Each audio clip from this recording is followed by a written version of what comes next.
Okay, part 4. God, he may have to take a long break in between these videos if he can still make the connection. Anyway, so the economically, the Greek uprising is a revolt against the policy of sacrificing prosperity to pay foreign creditors in this way. And at the political level, the fight is to save Greece from being turned into an anti-state.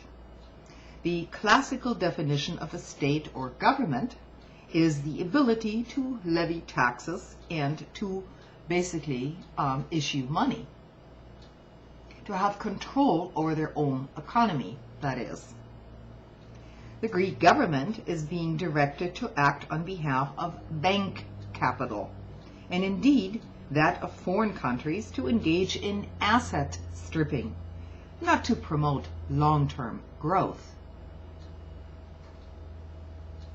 An oligarchic push for IMF, EU loans to bail out foreign banks and bond speculators at the expense of labor, the intended taxpayers of the future, aims at making labor rather than finance capital take the loss of government arrears resulting from untaxing wealth and complete gambling on Wall Street. The aim is to enable foreign banks to avoid having to pay the price for acting as enablers in draining the domestic markets. Government policy is to be taken out of the hands of voters and subordinated to the IMF and EU acting as instruments of international finance.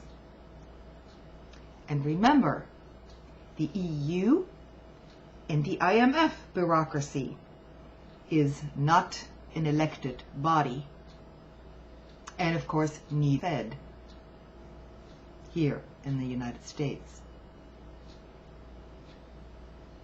And at the point where their foreign dictated financial plan succeeds, the economy's capital will be stripped and democracy will collapse.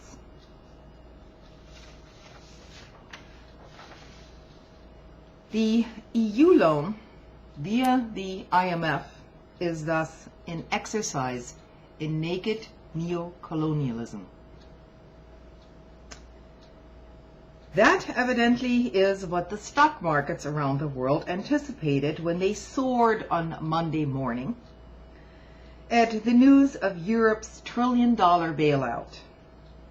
What really was bailed out is the principle that economies should be stripped so that finance capital will rule. I'll leave you with that thought.